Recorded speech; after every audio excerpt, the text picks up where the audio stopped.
So in this video, we're going to focus on experimental design, in particular the components of a well-designed experiment. We could broadly break up thinking about how to understand the natural world into kind of two processes. We can think about just going out into the world and making observations, so not trying to control things in a laboratory setting, but sometimes seeing the world as it is kind of generates questions for us to investigate in the lab. We're going to focus this video really on experimental science, where by controlling settings and controlling things in a laboratory setting, we can really try and get at this idea of cause and effect. If we change this one thing, what effect will that have? And that really gives us a better understanding of how things work. So let's talk about experimental design. If we're trying to show how what effects a certain cause might have, what we're really trying to do is maybe just change one factor. The factor that we are changing as the cause is what we call the independent variable.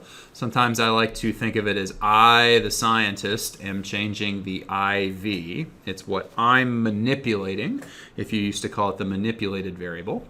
And the effect that has would be the dependent variable. So the dependent variable depends on what you changed as the independent variable. It's sort of the effect of the experiment, or what changes as a result of what you changed. And again, what you changed is the independent variable. So just in case kind of defining them really broadly doesn't really help, let's just do a quick example. We could imagine a very simple science experiment done by perhaps young children, where you're just trying to see what kind of factors affect plant growth. And you might ask the question, does adding fertilizer help plants grow more? So you can imagine a very simple experiment where you have a group of plants and you add kind of amounts of fertilizer to them. And then maybe over a period of weeks, you measure their growth. And so what are you, the scientist, directly doing? You're adding the fertilizer. So maybe the fertilizer in that case would be the independent variable. I, the scientist, am adding the fertilizer to different plants. And as a result, their growth might be something that I measure as a result, or is the dependent variable of this experiment. Okay, so let's kind of think about what a control group is by kind of talking through the purpose of it. So let's imagine continuing this experiment. Let's say you have a bunch of plants, you add fertilizer to them, and over 3 weeks they grow some certain amount. This is my cheesy way to show growth, if you don't mind. And you sort of figure, okay, I measured that they grew after I added fertilizer to them, so clearly the fertilizer must have caused that effect, right? Well, as it turns out, we really can't be too certain about that. There are a lot of factors that control plant growth. And so what we really want to say is that your experiment could be improved considerably by adding what's called a control group. Maybe you want a set of plants that are still part of your experiment but receive no fertilizer. In comparison to the group that does. So we would say that the control group would be the group that didn't receive your change, in this case no fertilizer, and we would say that the experimental groups, sometimes there are multiple experimental groups, like if you wanted to add different amounts of fertilizer to different plants, would be all the groups that receive your independent variable.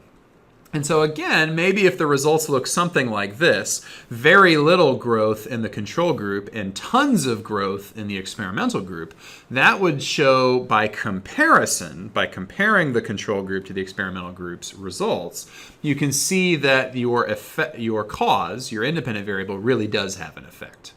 Sometimes we see this, though, in science, sometimes especially in medical studies. What if the control group grows just as much as the experimental group? What if there really is no difference between the control group and experimental group? Well, maybe you really need to revisit the concept of whether your cause had any noticeable effect at all. Sometimes we try out experimental medicines and we find that they really have no significant effect at all. When we run a study with a control group, oftentimes people who kind of receive a pill with no real medicine in it.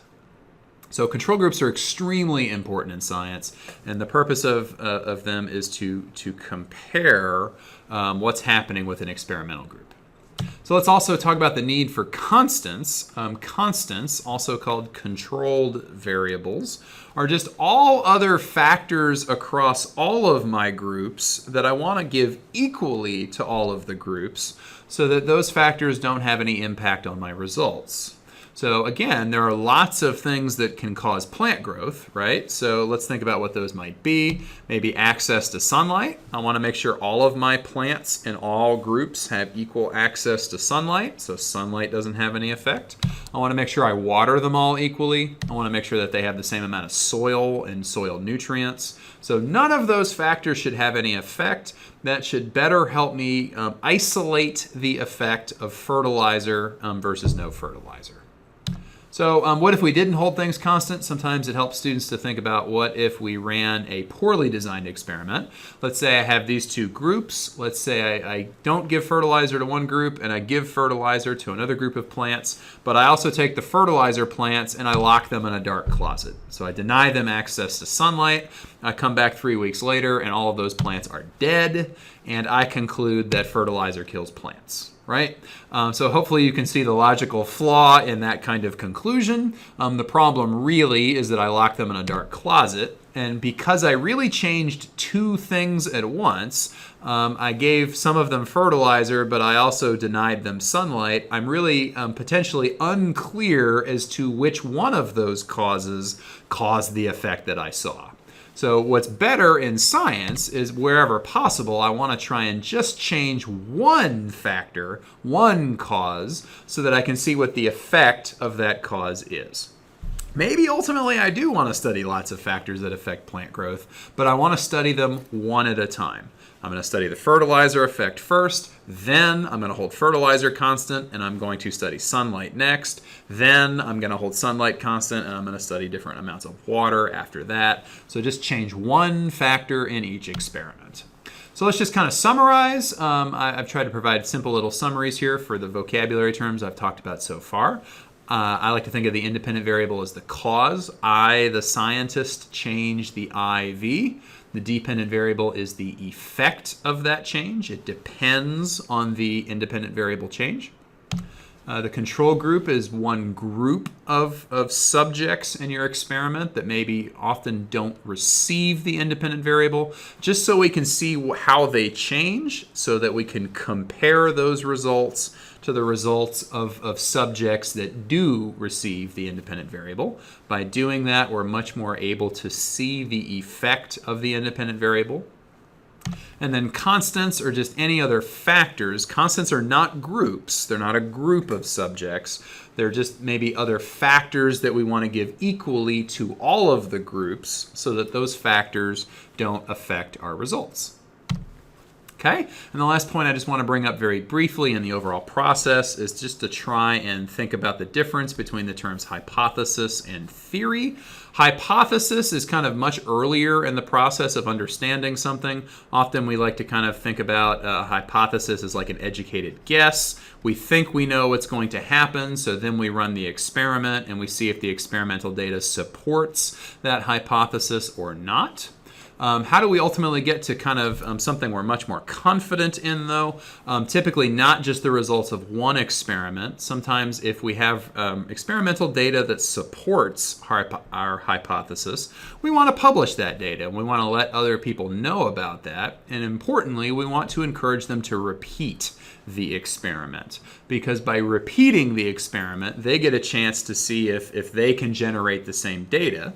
And if people repeatedly find the same results across multiple scientific lab groups, then maybe we're much more confident that we're onto something, and we might consider incorporating that idea into a broader theory.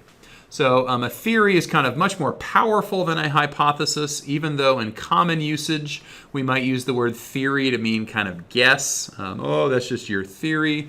In science, we're talking about a much more powerful concept. We're talking about something that has been repeatedly supported by experimental data, and is typically also a little bit broader than a hypothesis. We tend to talk about big concepts like the theory of gravity rather than just like why this pen falls down towards my desk. Is sort of a broader theory. So that's pretty much it for a really broad introduction into how science works.